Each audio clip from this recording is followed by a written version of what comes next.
Good evening. Good evening. We're going to start because we have a full house and nobody else can fit in. Actually, it's not true. There is still one space here, one seat here if someone wants to come. As I was saying to Antoine, this is a rare occasion where we have a full room. It says something about the Enlightenment and its legacy. And obviously it says something about Antoine and the importance of his work here. So I'm very, very pleased to welcome tonight to the Maison Française Antoine Lilti. I'm very moved to have Antoine, who is a friend for many, many years. So I'm very happy, very pleased to welcome him to the Maison Française on the occasion of the translation in English of a book that was published in French in 2019 under the title L'héritage des Lumières, Ambivalences de la Modernité. And at the time it was published by a consortium of presses, Seuil, Gallimard, and the École des Hautes Études. And a book that is about to be released by the University of Chicago Press. We were hoping that it would be out by now, but it's not. It should be out in a few weeks, is that it? A few days, maybe, seconds, I don't know. There will be a truck outside the Maison Française full of books. I don't think so, but you can actually find a flyer outside of the room with a QR code for 30% off, just for you to know. And you can get the book. The flyers are just outside. So it's going to be published by University of Chicago Press under the title The Legacy of the Enlightenment, Ambivalences of Modernity. Before I introduce Antoine and the two panelists, I would like to note that this event is part of a larger series of 3 panels at the Maison Française on 3 books that are about, or at least connected to, the Enlightenment. The series is titled The Long Shadow of the Enlightenment, and will include 2 other book presentations, one by Dan Edelstein on a book that would also be soon to, oh no, that was published already? No, it's out already. I'm sorry? It's out already. Yeah, it's out already. Called The Revolution to Come, A History of an Idea from Thucydides to Lenin. And the book panel would be on October 8th. And then we'll have our own Joanna Stalnaker with a presentation of our new book, and a book panel on a new book, which is called The Rest is Silence, Enlightenment Philosophers Facing Death. And this will also be here on November 13th. As anyone who writes academic books knows, the time it takes from first idea to publication and to translation is long, sometimes very long. So the convergence of these 3 publications and the way they resonate with our current preoccupation could be seen as pure happenstance. But I would argue that it is not entirely the case. The shadow or the legacy of the Enlightenment have been part of a conversation about truth and perspectives, about universalism and pluralism, and about the status of knowledge in society and politics that has been going on for decades. But it's also obviously a conversation that is particularly relevant to our moment. So we are especially delighted at the Maison Française, under the leadership of Shani Peer and with the help of Fanny Gay. We're very, very happy to be able to bring the authors of those 3 books and scholars to comment on them, on their work, but in the context of a larger conversation about the legacy of the Enlightenment. So, as I said, we will start tonight with, I didn't say that actually, but I'm saying now that we will start tonight with a presentation by Antoine Lilti of his own book. And Antoine Lilti, for those who don't know him, is a professor at the Collège de France in Paris, where he holds the chair of History of Enlightenment, 18th to the 21st century. So you already notice in the title of the chair, it shows that for him, the Enlightenment didn't end at the end with the 18th century.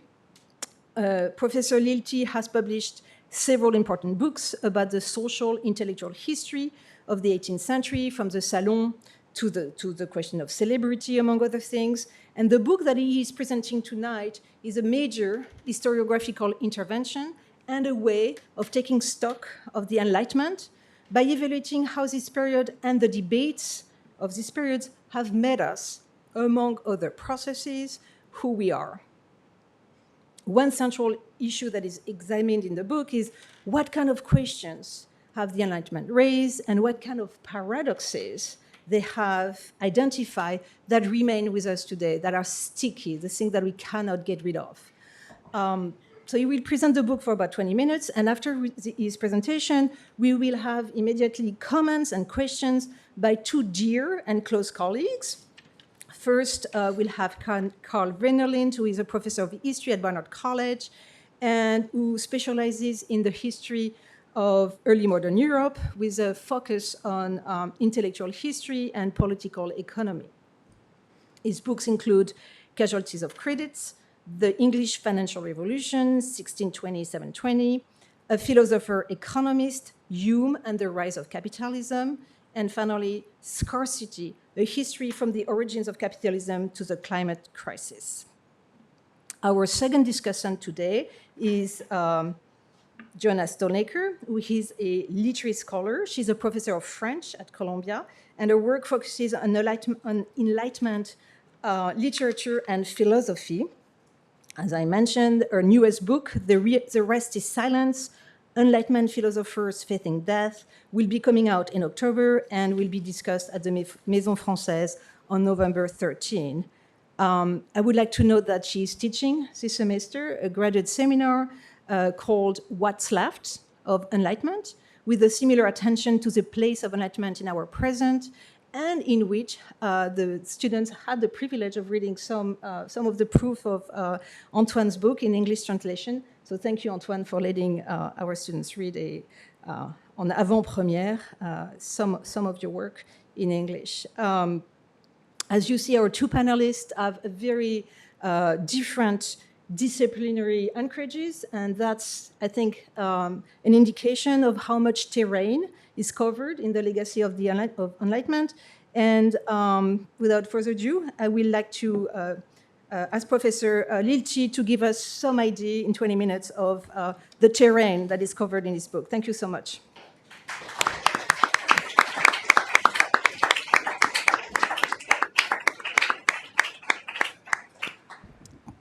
Good evening, everybody. Thank you very much, Emmanuel, for this very kind and generous presentation. I would like also to warmly thank Shani Peer for organizing with Emmanuel this and hosting this event here at the Maison Française, and of course Joanna and Carl for agreeing to read the book and participate in the discussion. I have to say I am also deeply grateful to Chicago University Press for publishing the book in English, and to my friend and colleague Darren McMahon, who is not here today, but who is the editor of the series. And unfortunately, as Emmanuel has just said, I cannot show physically the book today, but it will be available soon, hopefully. In this presentation, I will attempt to be brief, but though it is not an easy task, since the book does not revolve around a single thesis or a specific narrative. Rather, it is a set of essays on the history of the Enlightenment and its legacy. The question is so vast that I approach it from several angles without aiming to be exhaustive. Thus, I want to be clear that this book is by no means a synthesis or a handbook. Each chapter can be read independently, yet I hope that together they form a coherent reflection on how we can conceive of the Enlightenment today. And I would like to highlight 4 points in this presentation, 4 points that constitute, in my view, the principal arguments of the book. So I'm not going to make a linear presentation of the book, but just summarize the 4 points. The first point is that what we call the Enlightenment is inseparable from its legacy. That is, from the way we continue to refer to the Enlightenment as a set of values and principles and questions that remain relevant in today's world.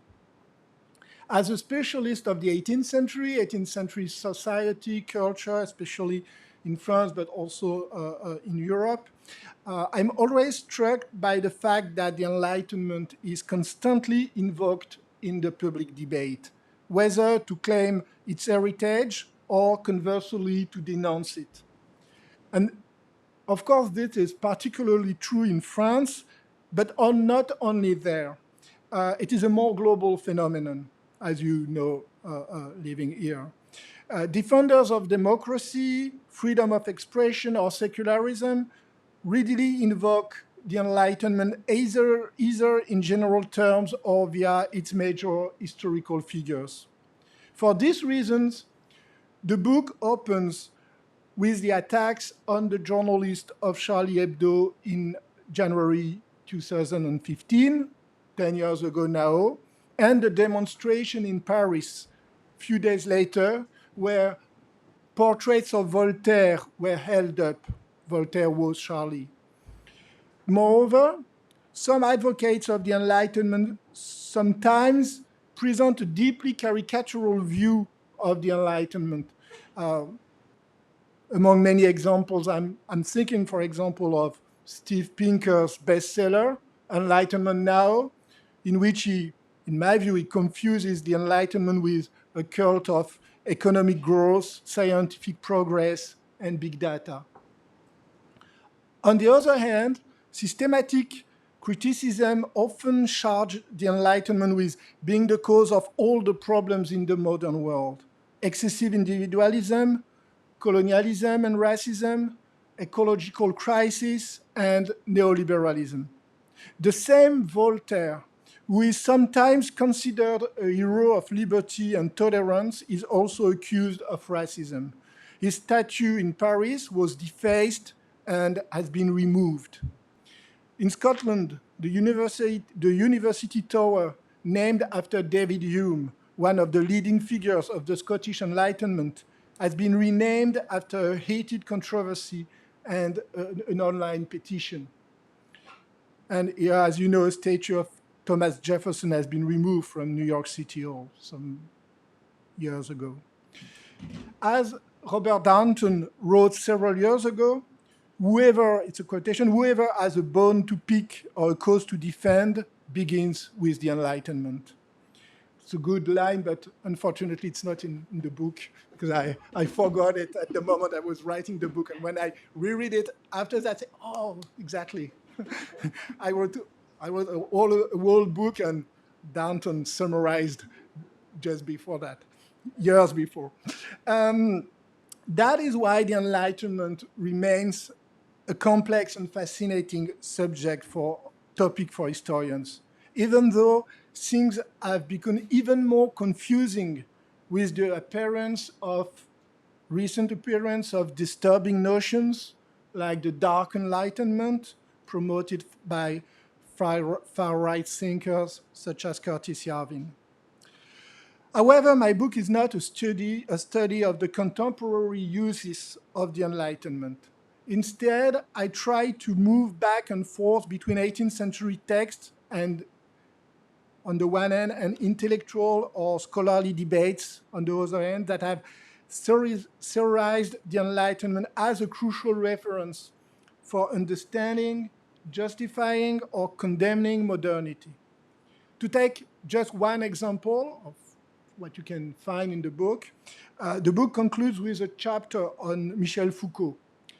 Foucault was often seen in his lifetime as a fierce critic of the Enlightenment and of modernity.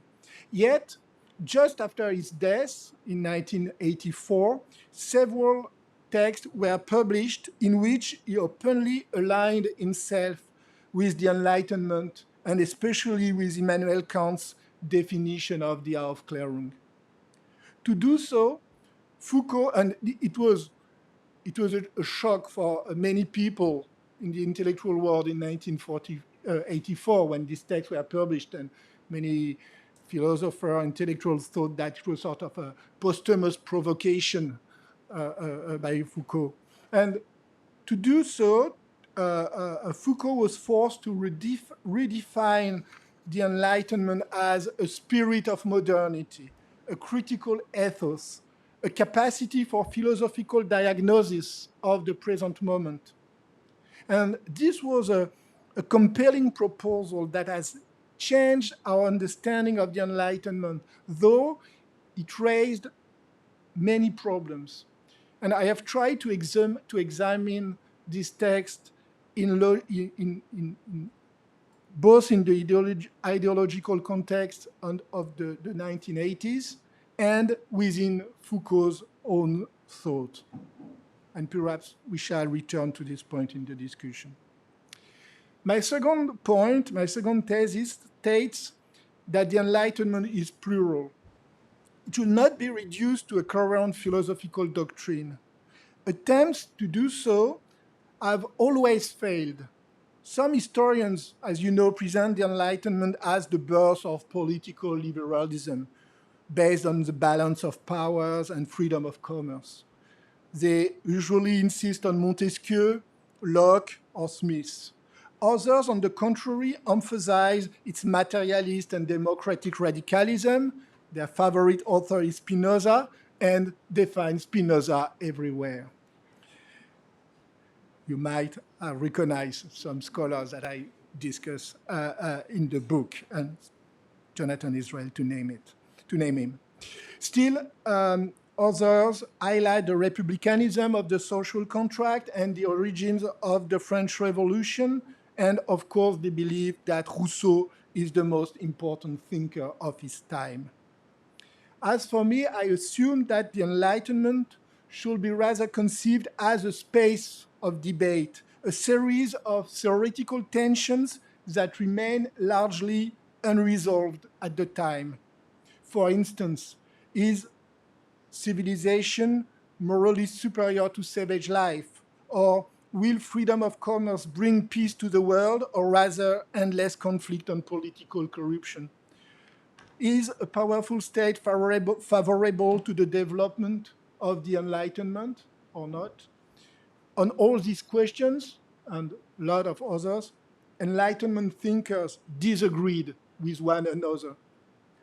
Accepting the ideological diversity of the Enlightenment as a crucial consequence, it's no longer possible to see the Enlightenment as an homogeneous intellectual current that put forth the program of modernity.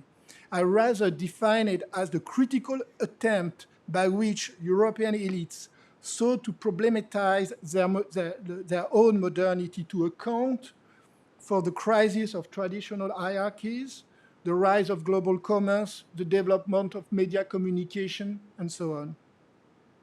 That is why the Enlightenment should not be confused with naive optimism or a cult of progress. It is quite the opposite.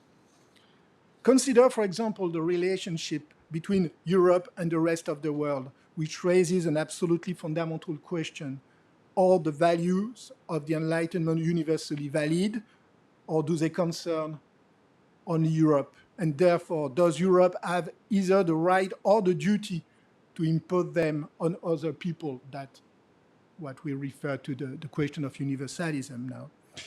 And my book's first chapter confronts the post-colonial critique of the Enlightenment by stressing the fact that Enlightenment philosophical positions are extremely diverse and often contradictory, sometimes within the same authors. As a striking example, Voltaire undoubtedly produced explicitly racist text. That's out of question. But he also strongly condemns slavery and the colonization of the Americas. His famous novel, Candide, contains not only a powerful critique of slavery, but also an attack against moral responsibility of European consumers. And that was really new, and it's still new today. You know, that's the famous quote, c'est à ce prix que vous mangez du sucre en Europe. I believe we can quote Voltaire in French in this house. I don't mean to say that post-colonial criticism is wrong. On the contrary, I think it's very useful in allowing us to see the contradiction within the Enlightenment, to understand its shadows. But we must be wary of caricatured readings in both directions. And this brings me to my third point. I have stressed the plurality of the Enlightenment, but every space of debate rests on a minimal consensus, and the Enlightenment is no exception. Its common basis was the ideal of emancipation through knowledge, the conviction that the propagation of knowledge would enable individuals to become autonomous beings. Here you can recognize Immanuel Kant's famous motto, sapere aude, dare to know, have the courage to think by yourself. But this courage cannot be purely individual and solitary. It presupposes the existence of a reading public, but also of authors and scholars committed to spreading knowledge well beyond the world of scholars.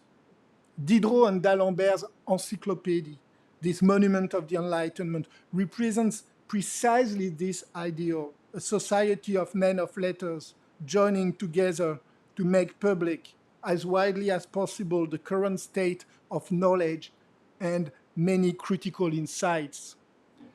Nearly every major Enlightenment author celebrated freedom of the press, the role of books and education, and the positive effects of public opinion. This is the ideal of the public sphere, later theorized by the German philosopher Jürgen Habermas, as you well know. But in fact, Enlightenment writers were far less optimistic than it is often supposed, especially when they thought about the diffusion of knowledge. First, they were deeply divided on whether educating the people was possible or whether philosophy, at least initially, should remain in the hands of social and cultural elites. Moreover, they worried about the proliferation of books and newspapers, realizing with some horror that the freedom of the press and the expansion of print also meant that demagogues would gain more influence. How will the public differentiate between useful and harmful books, between philosophers seeking to enlighten them and charlatans aiming to deceive them? And was it even certain that the public truly wanted to be enlightened? Perhaps it preferred to be entertained. And Jean-Jacques Rousseau wrote a terrible line, "The public is deceived. I know it, I see it, but it is pleased to be so and would not like to be deceived." One might say that the Enlightenment was divided between an nihilistic current addressing mainly the upper classes and government on behalf of a small core of scholars, and a more democratic current emphasizing everybody's ability to think freely and rationally. But most importantly, all of these debates concern questions that are still ours today, obviously. How can true information be distinguished from rumor or fake news? How can the public recognize a genuine scholar from an impostor? How is it possible to claim to enlighten others while arguing that everyone must think by themselves? And this last question is what I call the paradox of emancipation. How is it possible to emancipate others if others has to be autonomous beings? Finally, my last point, my last point, on which I will be much briefer. If there is no one coherent philosophy of the Enlightenment, as I assume there is not. There is nonetheless a style of enlightenment, an anti-dogmatic, ironic, dialogic approach to knowledge. One of the characteristic features of the Enlightenment as an intellectual movement is the tension between, on the one hand, a militant impulse that sees intellectual work as an endless struggle against prejudice and injustice, and on the other hand, a strong skeptical dimension that prevents final closure of arguments. That is why philosophers' favorite genre were dialogue, letter, fiction, tales. All literary forms ill-suited to certainty, but which by contrast give pride of place to irony, mockery, and sometimes self-mockery. The specific power of Enlightenment text lies in their ability to provoke their readers, to force them to take a stand without imposing a single point of view. That may explain their enduring capacity to spark debates, but it is also the most precious aspect of their legacy. This double gesture, militant and reflexive, could be defined as the double face of modernity itself. On the one hand, the criticism of prejudice and tradition. On the other hand, the criticism of modernity itself, of the pitfalls of progress. Let's think, for example, of the various forms of primitivist utopia in Enlightenment thought, in which noble savages are denouncing the dangers and shortcomings of civilization. Diderot, prominent figure of the French Enlightenment, editor of the encyclopédie, also wrote the Supplément au voyage de Bougainville, in which he glorified the genuine natural life of natives in Tahiti and criticized the hypocrisy of modern civilized life in Europe. There is no contradiction here. Modernity affirms its own value by rejecting what came before on the side of tradition or barbarity, while at the same time, however, it opens up a space of epistemological and moral pluralism. Thus, its own values are submitted to doubt and irony. And that is why to use the Enlightenment as an argument founded on authority or as a complete justification for modernity, capitalism, and even scientific progress is to be profoundly unfaithful to its legacy. What we need, on the contrary, is rediscovering the Enlightenment mixture of emancipatory optimism and critical skepticism. And to do so, I believe that a detour through history is the best path. And at the end, this is the central claim of this book. So I will stop here. I have already spoke at length, and I'm looking forward to hearing my colleague comments. Thank you very much.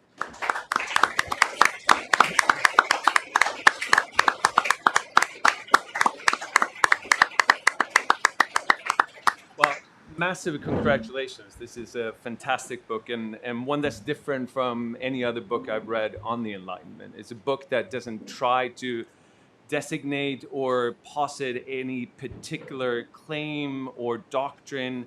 It doesn't suggest that there's an agreed upon project. There's no search for that. There's no effort to try to come up with a rationale for European colonization or to provide a roadmap of modernity. The Enlightenment is not about a cult of scientific progress. It's not a celebration of reason on its own. It's not in itself a path towards secularization. It's not even a set of values. It's not a set of ideas. It's not a set of canonical texts. It's not a set of major figures. It's also not a unidirectional reform program. It's something very different, and you give us a very different kind of sense of how to think about the Enlightenment in a way that is extraordinarily helpful. To you, the Enlightenment is a reflexive process in which the writers were trying to grasp the novelty of their times and the changes that were ongoing. This meant trying to respond to and think critically about the emergence of new roles, new laws, new relations, new patterns, new sentiments, new morals. And if there's at all any kind of shared purpose in all of that, as you just pointed out, it's a fight against superstition and fanaticism, both religious and secular. The book is divided into three different parts. The first two parts are setting up the third. And what Professor Lilti does in the first part is to suggest that the Enlightenment thinkers and writers took on the challenge of trying to understand and situate the human, the social, and the political in the present and the past. So this is very much a historical and a historicist and a historian's approach to the Enlightenment.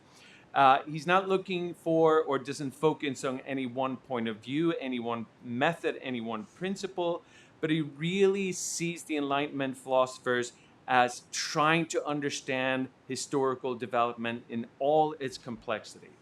It's, of course, grounded in the European civilizational experience, but really he describes a set of thinkers who are trying to grapple and come to terms with the evolution, not just of Europe, but of the world. And also he's interested in, or they are interested in exploring what stories about the rest of the world can say about European civilization.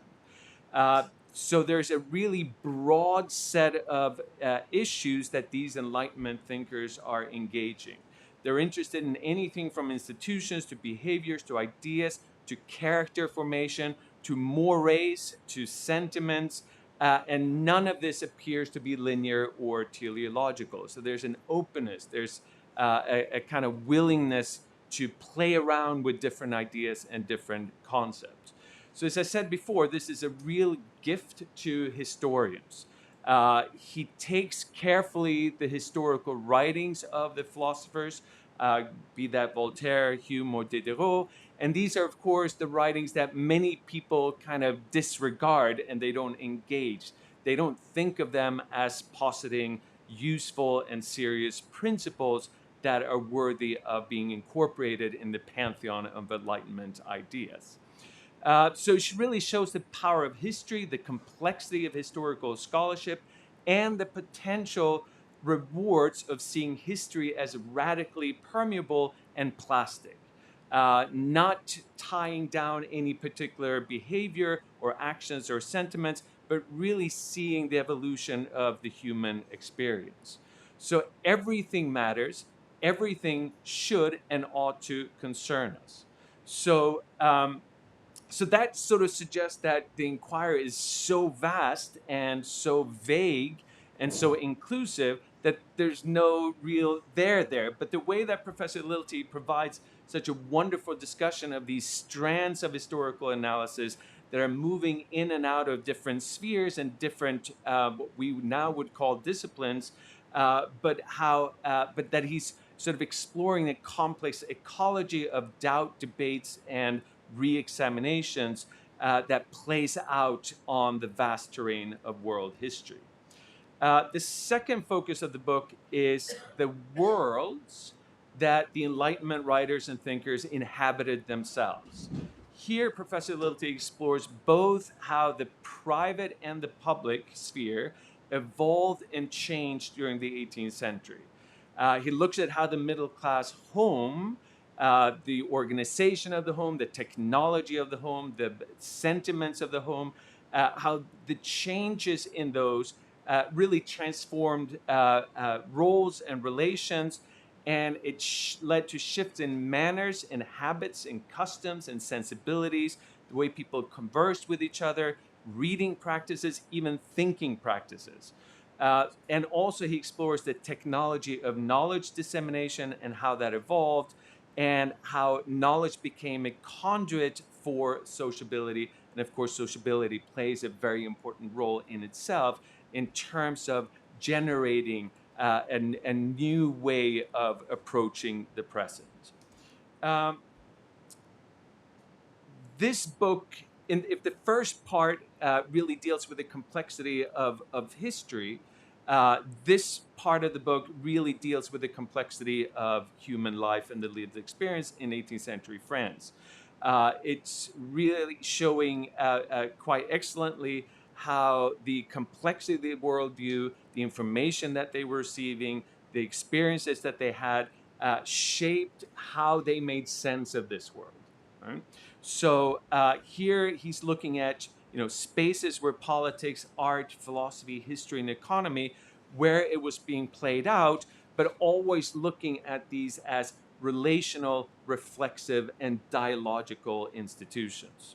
And key importance here is that matters happen in the private sphere and the public sphere, but it was always outside the state and the church. Not always outside, but that's sort of the focus of the analysis. So in the third part, these two first parts come together. So here he takes the lived experience of the Enlightenment writers and places them in the historical continuum that he explores in chapter 1, or part 1 really. It's multiple chapters that comprise it. Here he explores questions of how they could, should act, interact, teach, inform, debate, and reform history. How was it that their analytical endeavors could be turned into an effective critique or proposal that could animate a public debate? The point here was not to teach knowledge. The point was to teach how to read, how to discuss, how to debate, and how to criticize. So if there are any sort of universalist sort of tendency in the figures that we learn from Professor Lilti, it's that they wanted to reach out to as many people as possible, and they wanted them to be turned into critical thinkers, and that there was a fundamental potential there for serious social change. And that social change was not in any particular direction. There was a kind of agnostic or Catholic openness to a variety of different ways of looking at how these writers were trying to change history. So, this comes together wonderfully well. It's just an extraordinarily pleasant read. It's dramatic. It's got just a tremendous amount of aspects to applaud. But let me give you a couple of questions just to get the conversation going. And these questions are not going to be getting into the most subtle parts of your argument, because most people here haven't read the book. So I'm asking these questions for you to say a little bit more so that the book can come alive in its full glory. So it's a book about the Enlightenment. It's a book about the Enlightenment geographically broadly defined, but it's mostly about France. And it's mostly about the 18th century. So if you could talk a little bit about what is unique about the 18th century vis-a-vis the 17th century and the kind of what we're not supposed to call the scientific revolution, but we do. And how is it different from other genres of intellectual discourse in the 19th century? And how is it different from the Italian Enlightenment and let's say the German Enlightenment and the Scottish Enlightenment? Of course, impossible to answer quickly, but if you can, but you don't have to say about the other ones. Just say what is unique about the French 18th century. A couple of subject matters that we don't get to read that much about, and one of them would be natural history or natural philosophy. And I was thinking about this when you say that your authors didn't really take Enlightenment the ray of light that comes from the sun, literally. But scientists at this point, of course, did take it literally. They saw the ray of sunshine from the sun being both spiritual and engendering and a prime mover in the sort of spectacle of natural development and progress, right? And here I'm talking about ecology. So there is a sense in which those rays, so I don't need you to talk about that, but I need you to talk a little bit about the role that natural history and natural philosophy doesn't play in the book. The other aspect there that one could want to solicit a little bit more attention to, you talk in the beginning about commerce, you talk about that in the commercial sense or economic sense, and as well as commerce in terms of sociability. We hear much more about the sociability part, but we get a little bit less. So just more about the decisions that went into your mind. And then the last question, which I wasn't going to ask, but I really do want to know the answer to it. Why Jonathan Israel so much?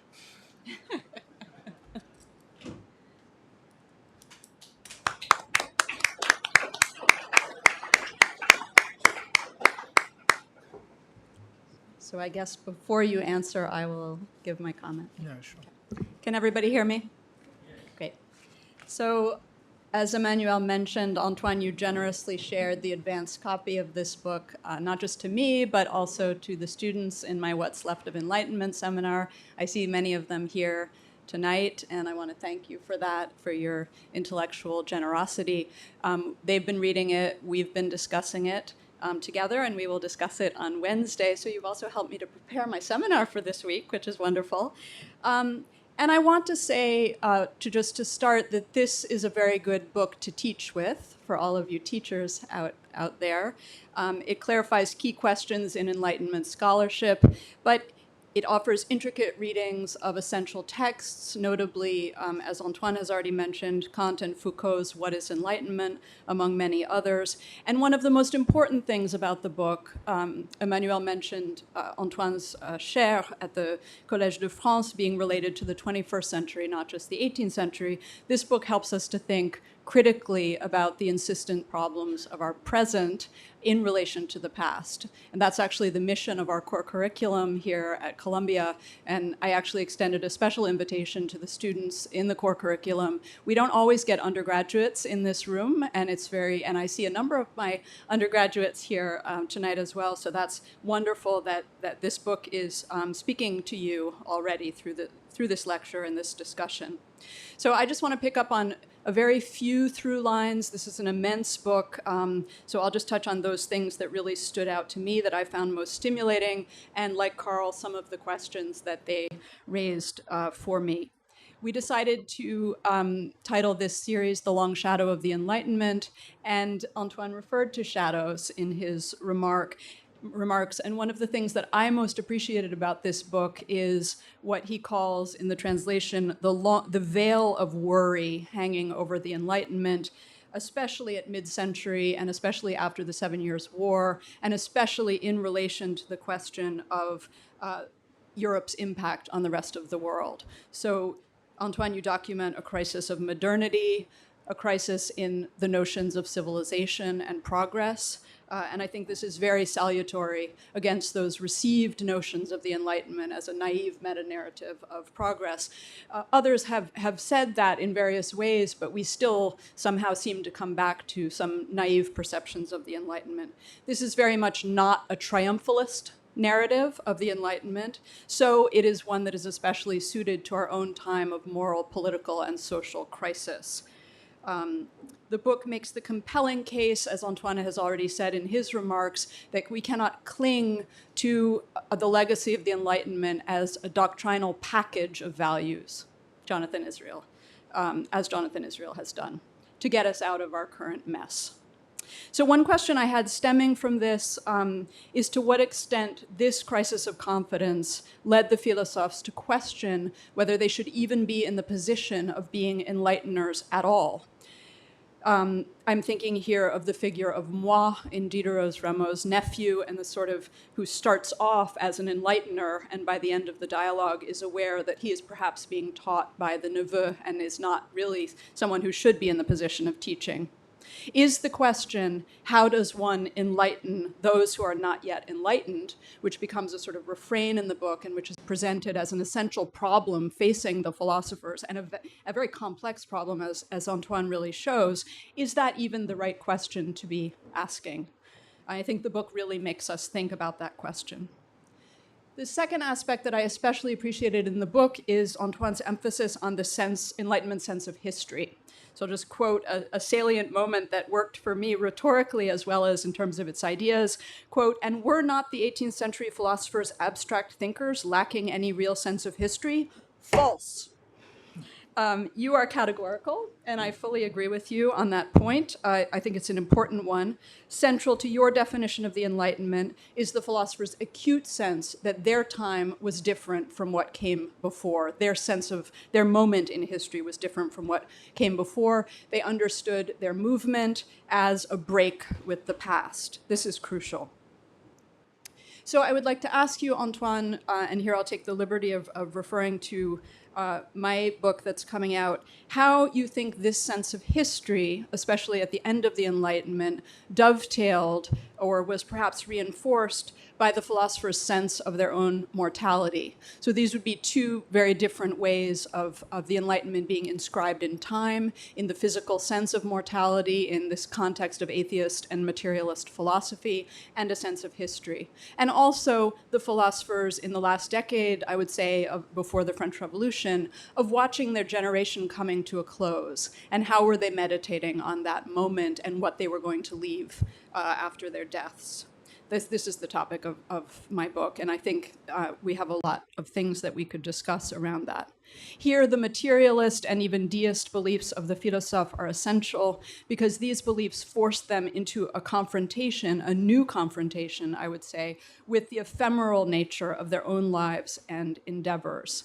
In my book, I argue that this forced them to confront the possibility that nothing of their efforts to enlighten the public might survive long after their deaths. And here, what you've said about the Enlightenment not being nearly as optimistic about the progress that it was bringing to the world is crucially important, I think, and a necessary corrective to our understanding of the Enlightenment. A related question would be how this combined sense of history and mortality affected their politics. So I can see two distinct possibilities here. The first is a sense of political urgency, and this is something that you touch on, that you really emphasize in the book. The Enlightenment sees itself as inscribed in time, so the time for change and for engaged political action, Voltaire's defense of Calas, for example, is now. This is the sense that we can take from the opening pages of Rousseau's Second Discourse, which I've just been reading in my What's Left of Enlightenment seminar with my students, where he gives us this tragic narrative of human history, of the passage from the state of nature to the state of civilization, in order that the reader feel the extent to which it is unbearable, the current state of social inequity, and to spark change. So this sense of political urgency. But one might also imagine a second possibility in terms of the politics stemming from this inscription into time. As the philosophers age and decline and witness their generation drawing to a close, might they not also question their own role as enlighteners and whether it is time to pass the torch to others? Our former colleague here, Sam Moyne, has a new book coming out in 2026 on our disastrous gerontocracy in America. And there is a sense of responsibility in stepping aside, as our recent presidential election has abundantly made clear, and in realizing one's limits at the right time, and in the case of the philosophers, the limits of their philosophical endeavors. This brings me to the question, how does one enlighten others, those who are not yet enlightened? Again, a refrain in the book. For me, the crux of the book, in the third part, is the Enlightenment's relationship to and diagnosis of the public. Publicité in the original French, publicness. It's a wonderful translation, by the way, very, very readable, very accurate to the original. There were some interesting choices made about things to take out, because I guess it had to be reduced, right? So no more chapter on Sade, and no more chapter on Louis-Sébastien Mercier. So some of those choices are interesting, but absolutely wonderful translation. Publicness is a little bit awkward in English, but there's no way around it. So I quote from the book, "The political question," so this is a formulation that is deeply relevant to our own moment. The book raises, quote, "the political question of the Enlightenment as a militant pedagogical movement roiled by its own doubts." Antoine has touched on this in his remarks, "as it confronts the transformation of public spaces and information spaces." And it's here that your reading of Kant's Was ist Aufklärung, what is enlightenment, is crucial. You point to an essential and curiously neglected tension at the heart of Kant's essay between the notion that the public can enlighten itself, provided it is given the necessary freedom to do so, and the intellectual authority of the Aufklärer, or enlighteners.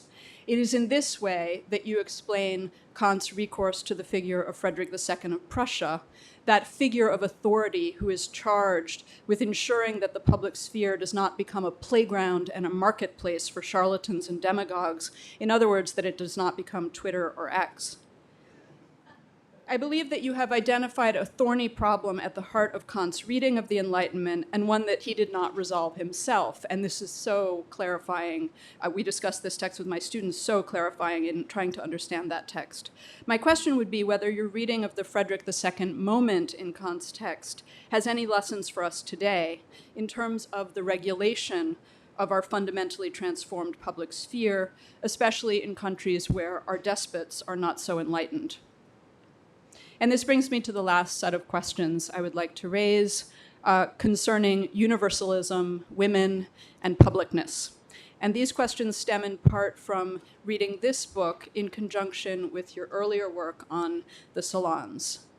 Coming back to the first part of the book that Carl has really given us a very good description of on universalism, I think that you've done well to reckon with the post-colonial critique of the Enlightenment, and that you've done so with great nuance and intellectual generosity. But I was struck by the extent to which the definition of universalism in this book is a very particular one, not very universal. This part of the book is devoted to Europe's relationship to the rest of the world, the notion of civilization and the question of global history. But as Olympe de Gouges clearly foregrounded in her 1791 Declaration on the Rights of Woman and the Female Citizen, universalism is deeply entwined with questions of sex, gender, and the capacity or not of people to bear children. One question for me would be whether, in your eyes, Antoine, there is still a reckoning to be had with feminist scholarship on the Enlightenment along the lines of your engagement with post-colonial criticism.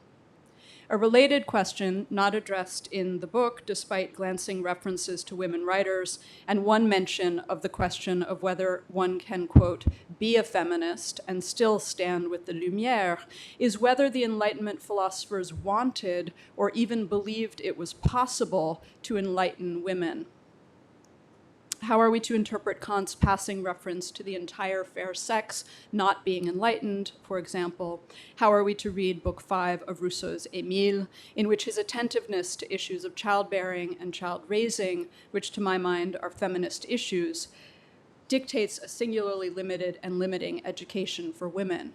And I think your emphasis on ambivalence in the Enlightenment really helps us to think through these questions, and that's one of the ways in which it's a very rich heuristic device. But perhaps more crucially, to flip the question, how did the Enlightenment philosophers feel about being enlightened by women? To what extent was their sense of themselves as enlighteners in the public sphere shaped and perhaps even unsettled by their awareness of having been taught, even schooled, by women in the private or semi-private sphere of friendships, correspondences, and salons? And Antoine's work really shows that the salons are not just about the private sphere, they're also not just about the public sphere. It's this complexity that Carl was getting into. So correspondences, salons, friendships, or the public sphere of the theater. So I just want to mention a few examples that came to mind when I was thinking through these issues. The frontispiece of an Italian Newtonian, Algarotti's Newtonianism for the Ladies, depicts Algarotti explaining, or perhaps even mansplaining, Newton to a woman who looks suspiciously like Émilie du Châtelet, whereas we all know that Émilie du Châtelet taught Algarotti and also Voltaire most of what they knew about Newton.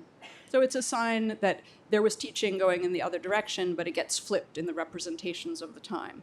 Rousseau's Lettre d'Alembert, the letter to d'Alembert, demonstrates his clear anxiety with the question of having been taught or instructed by women from the stage and from the salons.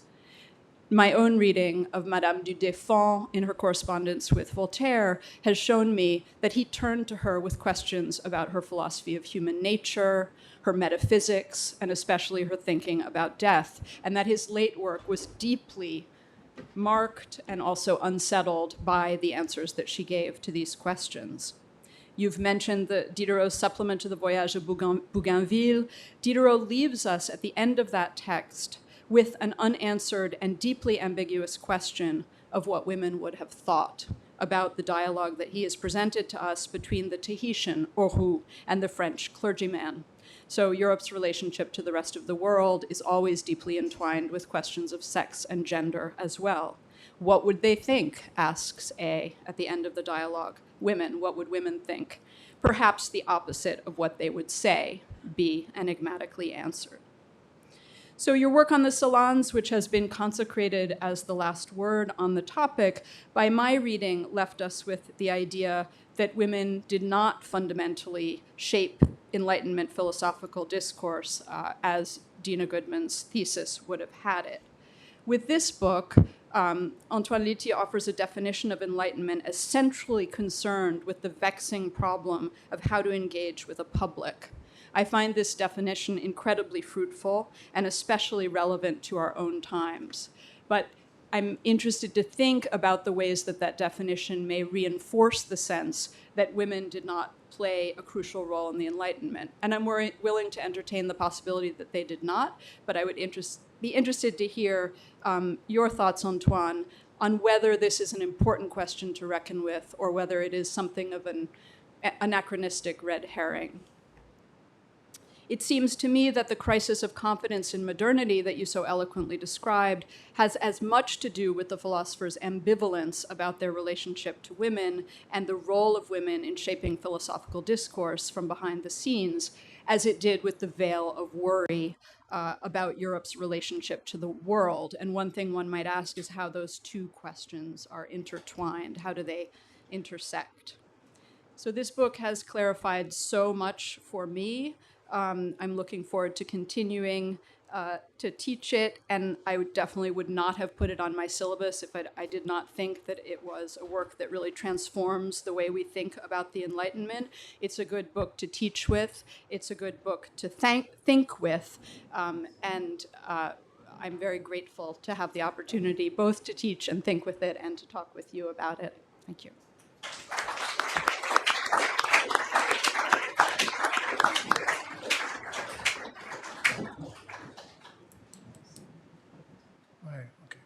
Okay.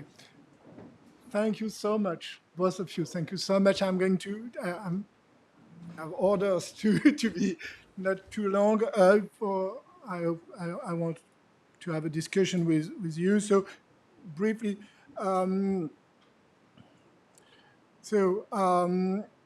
main question. So thank you very much. That's really generous and helpful.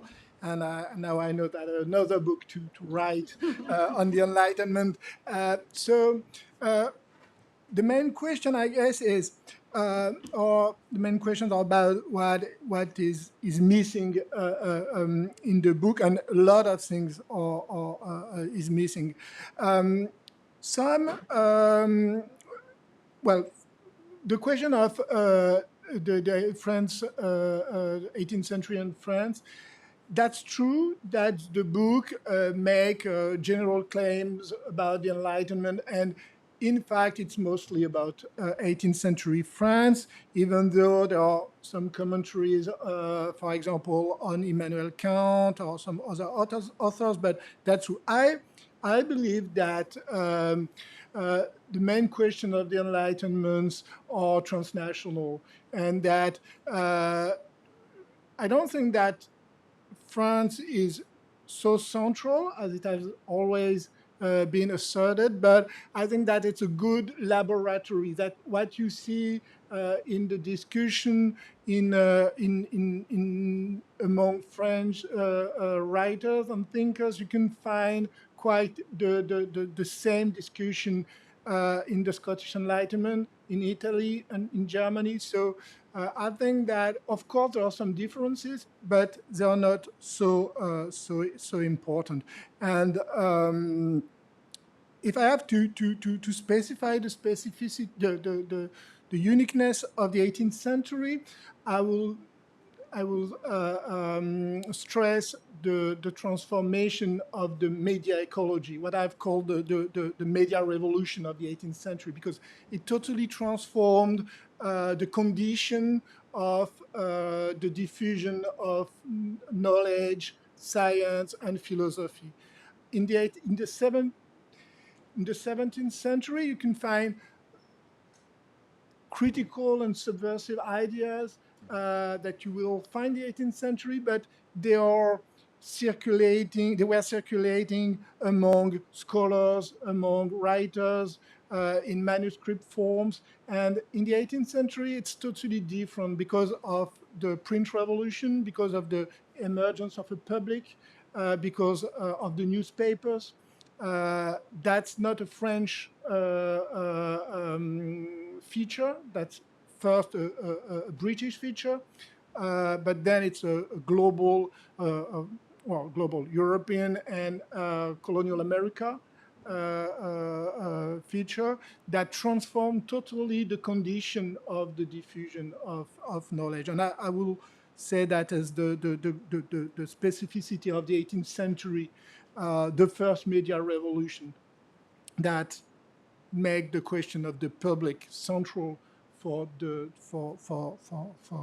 thinking and for society.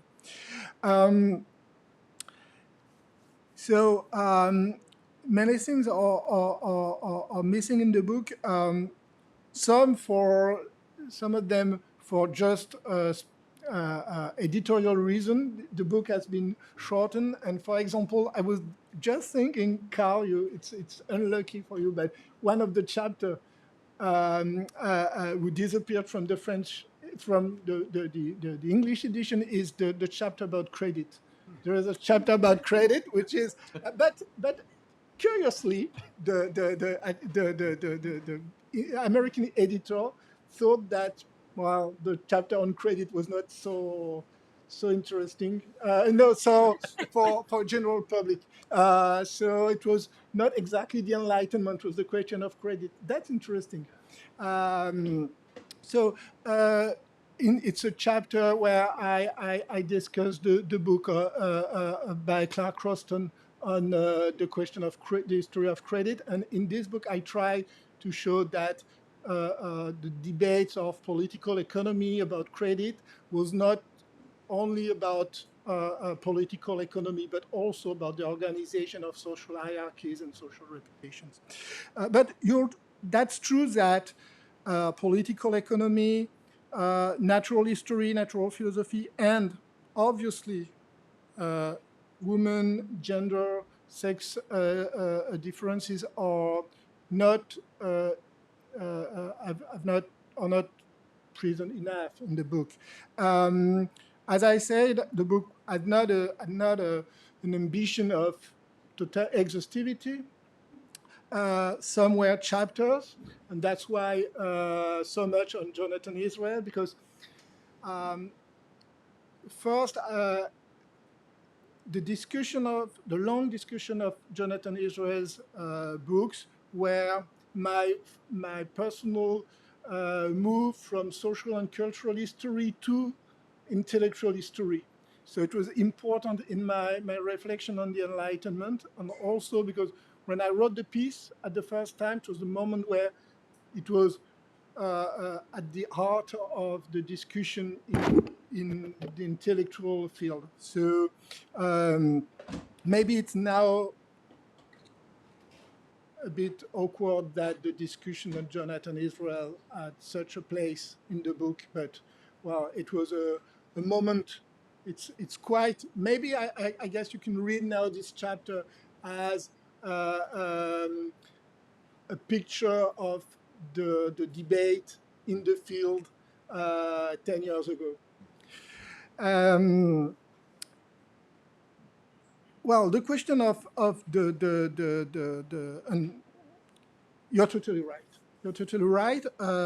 In the book, I focused on the question of the post-colonial critique, because at this moment, I thought it was, but maybe I was wrong, but I thought two things. First, I thought that it was the most hated question in the public debate, and a question that has not really been tackled by specialists of the 18th century. It was a question, do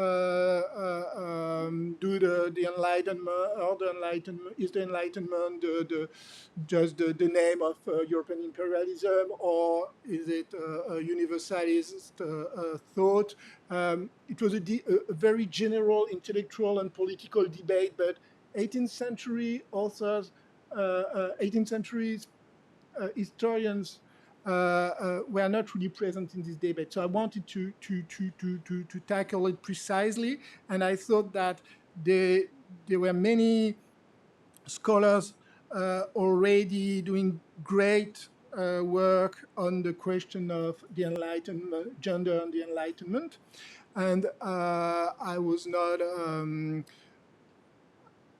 sure I have something new and important to say, but I would say that my hope was that this model of the ambivalences and the reflexivity and the plurality of the Enlightenment was a good tool to question this part of this question of Enlightenment thinkers and their relation with women and their relation with the gender dimension of thought.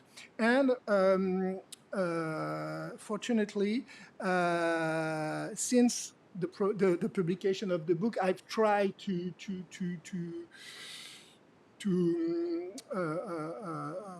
confront myself with this issue a bit more. I have just a paper which is going to be published in the few weeks about scientific women and the question of universalism.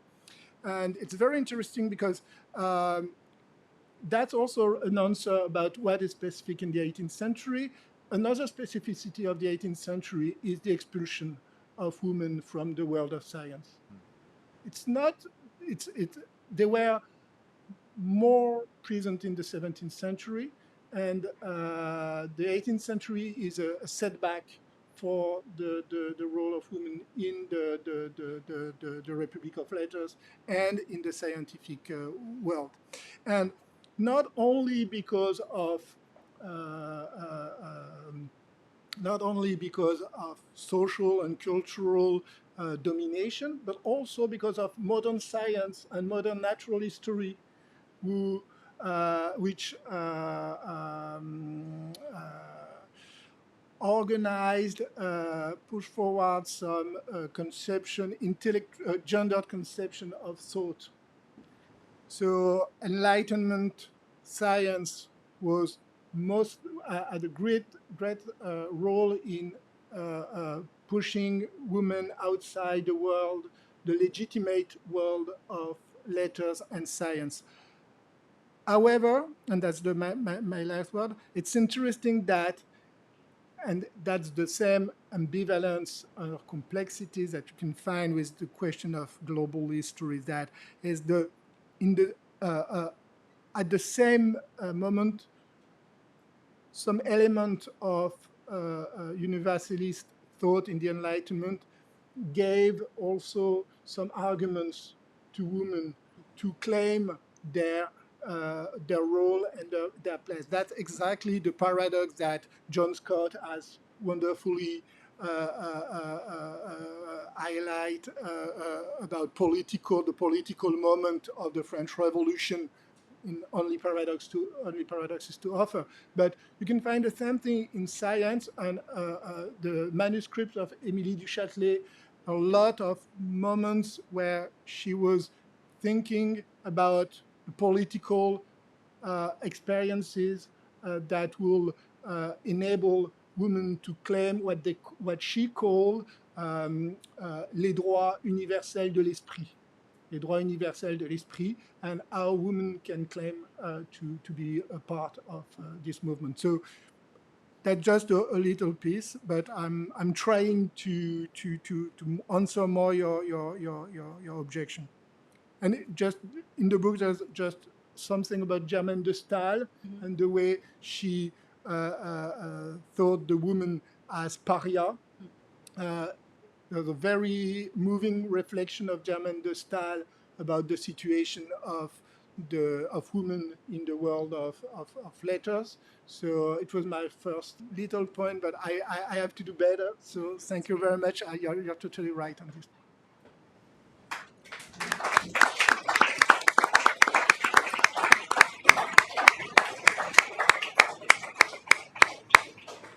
We'll take questions. There are people who need to leave now. Maybe it's a good time. We'll take questions. We have a mic, and please speak in the mic so that everybody can hear you. Thank you very much. This is super interesting. I'm a historian of 17th century philosophy and in a way of women in science.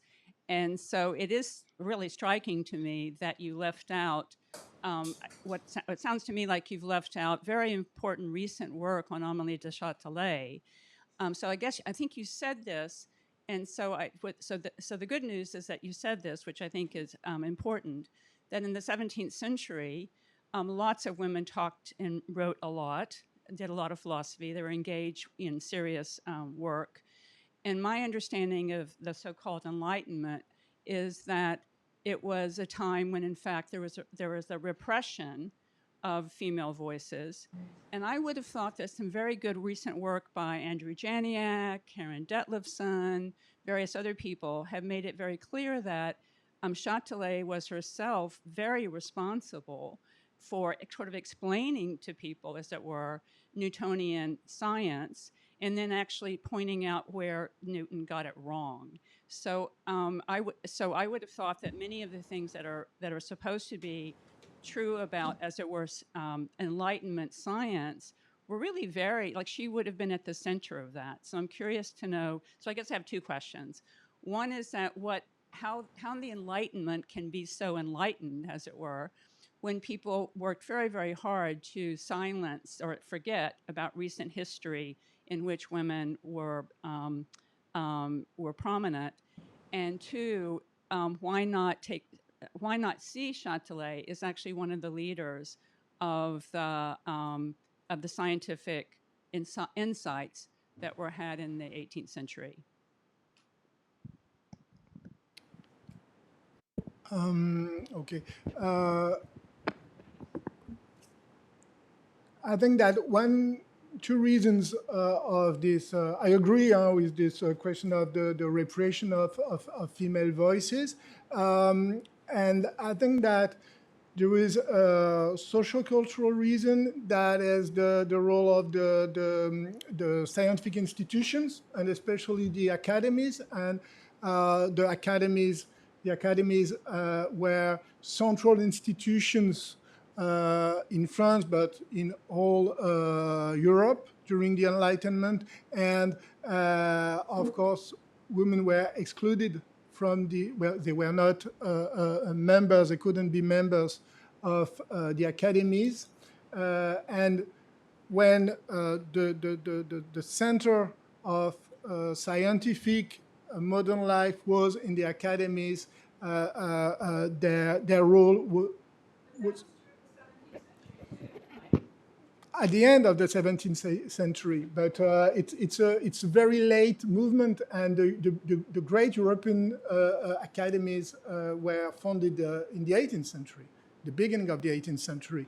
In the 17th century, you have the Royal Academy, you have the Académie des Sciences, but it's 1760s. So it's the end of the 17th century. It's the beginning of the Enlightenment, if you want, and the European networks of scientific academies that are founded in the 18th century. So I think that is an important reason. And for example, and it has a consequence that is sort of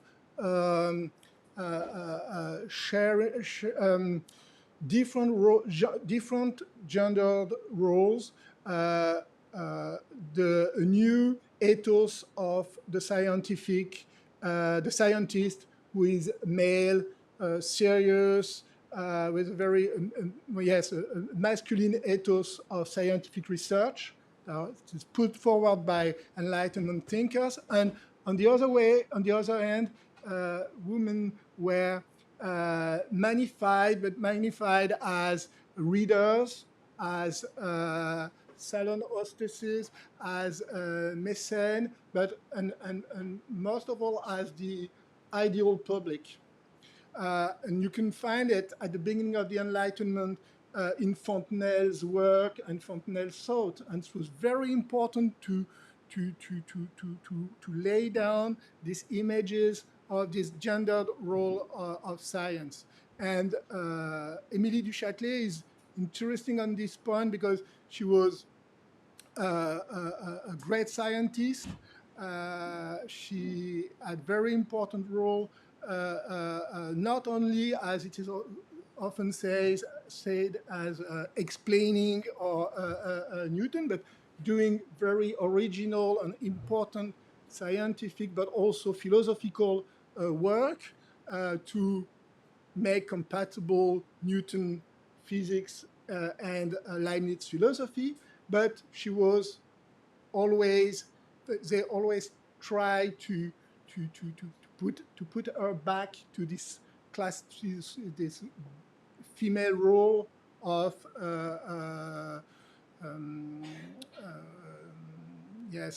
sociability and polite world. Excuse my English with the jet lag. I'm a bit. It's worse than usually, even worse. Question here. Wait for the mic to come to you. Sorry.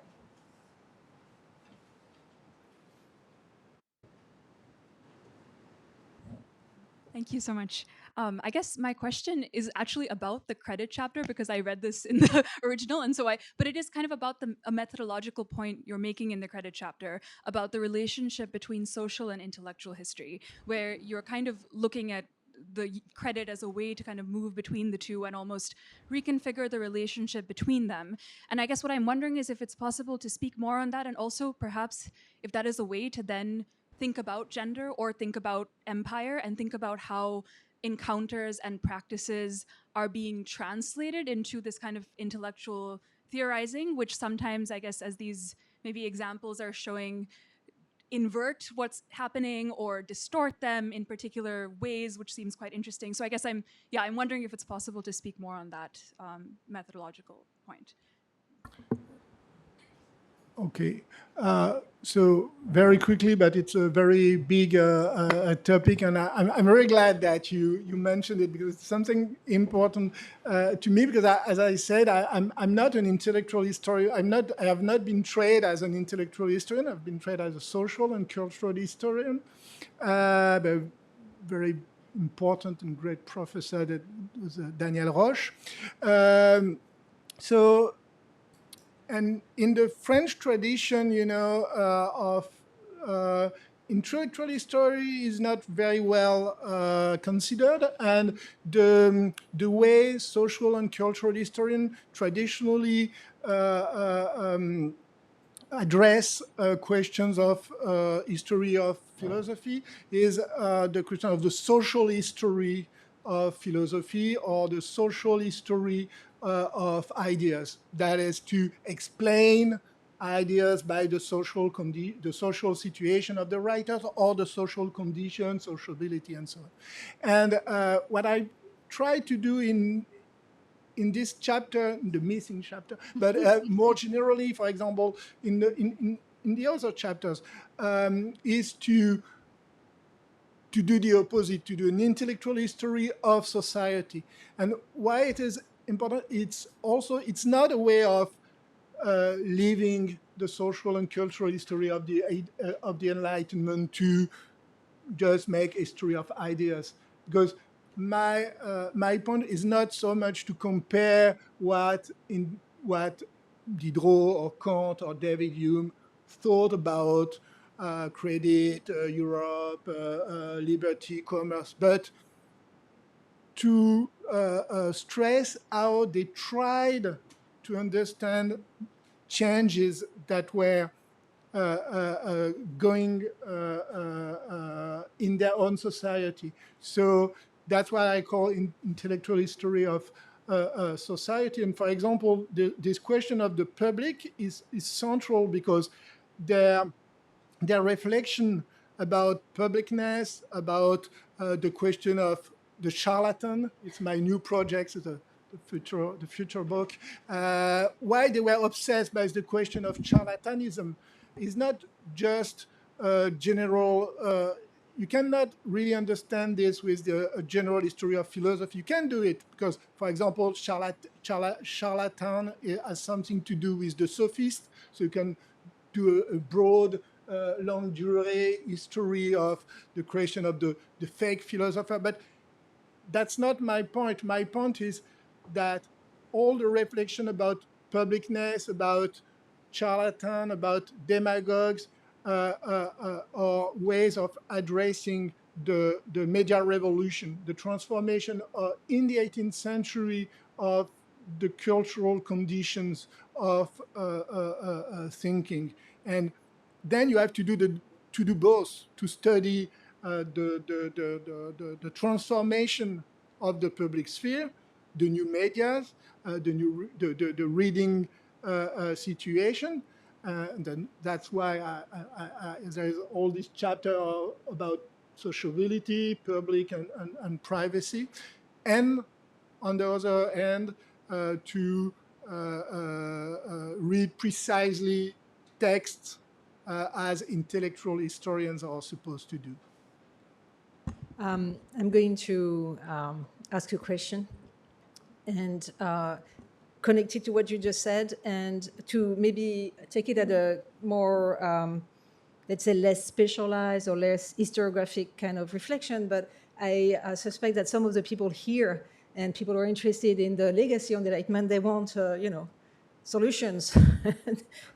Maybe not, but they want to know how we can, revive something like light in the moment of darkness, right? So I think that's part of the, maybe not, but it's part of the impulse behind the series, and also maybe the reason why we have so many people here tonight, right? Is there something that the Enlightenment have to tell us about, the reflection they have about the possibility of emancipation in the age of a media revolution, or in the age of a new public, or reflection about publicness? Is there something that in our obviously, in our obvious media revolution, in the moment of great fear about the loss of emancipation, the going back to something like less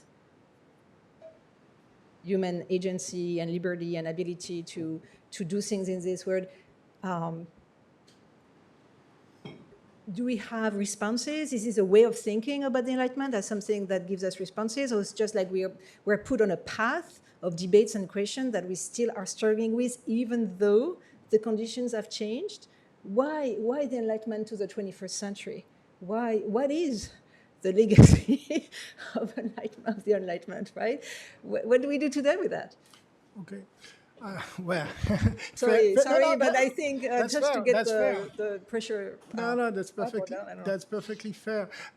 That's always the problem when you know, historians love to say that's more complicated, and Yes.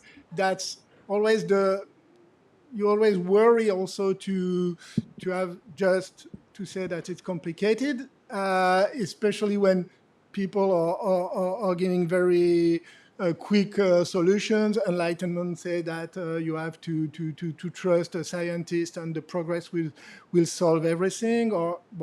But so I don't think that the Enlightenment give us solutions. I wish it would, but it don't. But it helps us to maybe to address with more subtly some central questions of our times, not in a general view, but for two examples. For example, the question of the progress and dangers of science. We know that confronted with the ecological crisis, that's a big question. And there is,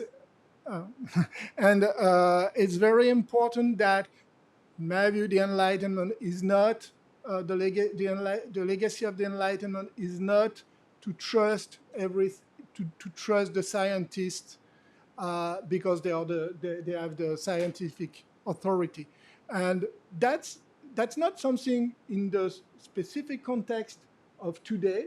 That's something that is difficult for me to say because, of course, science is deeply attacked. It's very important that in the society, science be defended against, obscurantism, but in my view, one of the lessons we learn from the Enlightenment is that we don't have to defend science from a dogmatic point of view, but we have to defend the autonomy of scientific institution, and that's something different. We have to defend an ethos of intellectual and scientific research, and this ethos is also a question of doubt, of non-dogmatic conception of science, and also to see that maybe in sometimes scientific progress drives us in the shadows. So it's even the critical point of view about the technical progress allowed by science. We have to think about it. So that's the first point. I don't know if I have time for the second, but we already said that it's a question of, for example, the question of the public, and the question. There is a very single thing is that the Enlightenment legacy is not free speech, total free speech, and we know that it's a very important question today. That in France, for example, there is this idea that the Enlightenment's legacy is total free speech. But here, of course, that total free speech is not at all an Enlightenment ideal. The Enlightenment ideal is a regulated public sphere. Mm-hmm. That's not total free speech. But I know that you're paid for knowing that. Okay, we are past the time already, and I've had a figure of authority with suddenly signs. Okay, what we're going to do is maybe take 3 questions, one after the other, and then you choose, you synthesize, and you have 1 minute to answer. Okay, so Professor Bell. Okay, I'll try to be quick. I'm also going to bring this back to the 18th century from the 21st, so I'm more comfortable in the 18th century these days. So, I mean, this is a fabulous book. The ambivalences are at the center of it, and it seems to me to bring together some of the questions that have been asked. there's ambivalences about who's capable of enlightenment, who should be doing the job of enlightening, how this all features in the public sphere. But wouldn't you say that a great deal depends on the institutions that actually make up the public sphere? And that if you're looking at the transition from the 17th century to the 18th century, a very big ambivalence involves what was called the Republic of Letters, which becomes less important in some ways in the 18th century as these as the Enlightenment as these debates come into different institutions, whether it is the academies, whether it is these large-scale publishing projects, whether it be the Encyclopédie or the Histoire des Deux Indes, or not in France, but outside of France, very much the universities, which are all male spaces. So how much do the institutions matter for this restructuring and this ambivalent restructuring in the 18th century? Here? Sorry. At the expense of sort of being a non-expert in this field, I have a rather naive question which might appear as I haven't learned anything from what you said, which is the Speak in the mic, I'm sorry, speak. Oh. If I think about the sort of Cartesian problem where it's the thinking thing, where the entire Enlightenment sort of, there seems to be a focus on the individual. And yet, it seems that by the 19th century, you have this interregnum where you have Hegel, Marx that comes in, and they think that epistemology, the real knowledge is going to come by understanding the human condition as a sort of a historical phenomenon. And that to me seems that was kind of that was not there in the Enlightenment. And then by the turn of the 20th century, with sort of the analytic philosophy, again, you had a reversion back to Kant. But this idea that knowledge comes by understanding the human being as a historical fact. I don't know, in my naive understanding of Enlightenment, it seems that that's one of the essential things that it's missing, notwithstanding the fact that it's all messy. Whether talking about Enlightenment or the Romantic movement, it's messy. Another question here.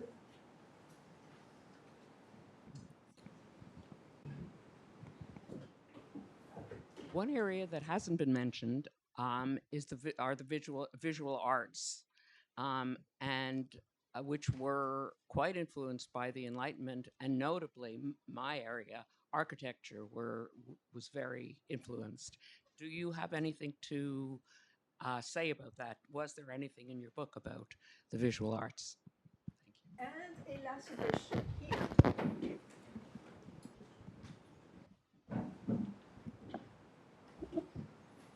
So thank you very much. I'll read it just to be crisp.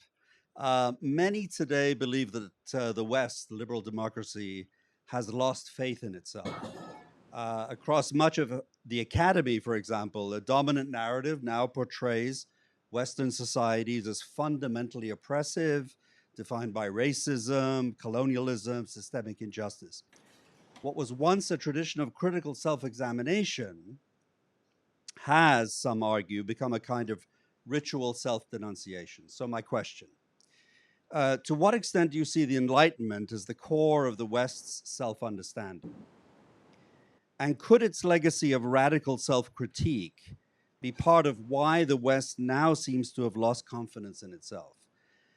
Is what some have called a kind of suicidal empathy for those who wish to destroy us, for example, Islamists in Europe, is that an excessive identification with those who reject Western norms?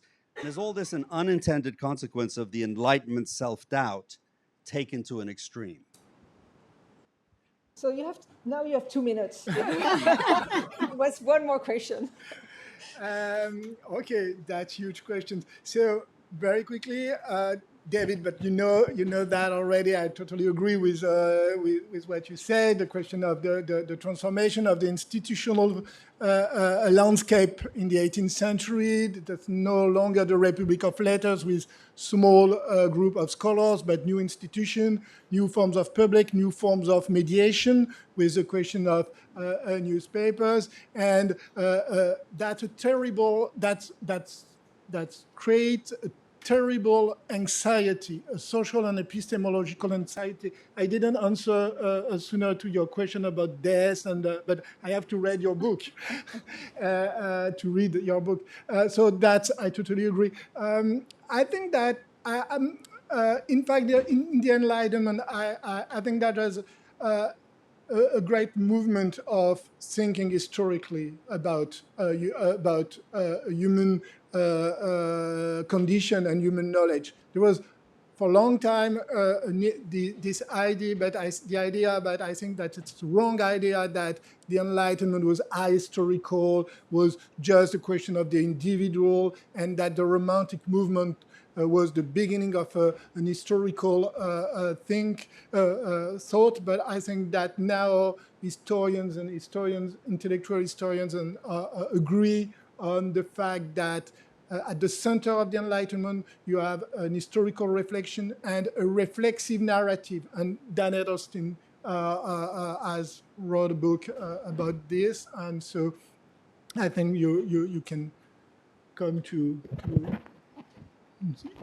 October 8, and you will have an answer is more competent than I am on this question. But I think that's important to keep this in mind. And well, very, very hard and important question. I think that my answer will be that this self-questioning of the West by itself is a blessing and not a curse, and that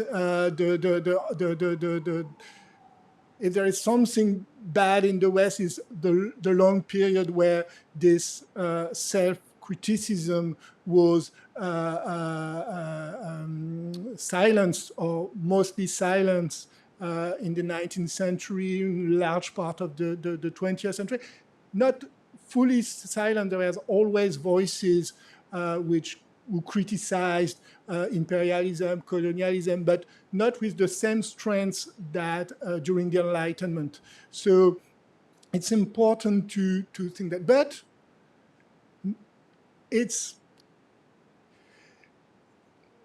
maybe it's not totally, it's possible that to see some sort of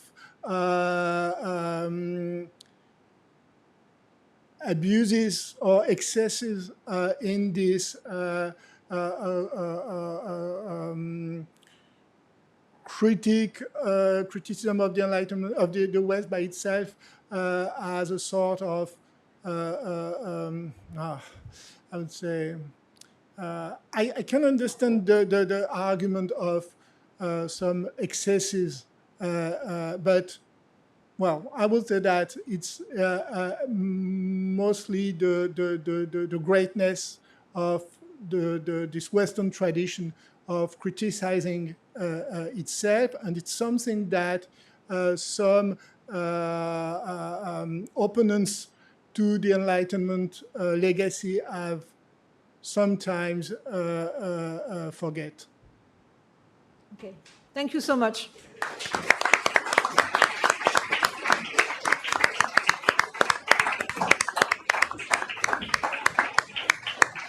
And come back on October 8th for Dan Edelstein, who will be in dialogue with Joanna Stalnaker and Daniel Luban. So more legacy.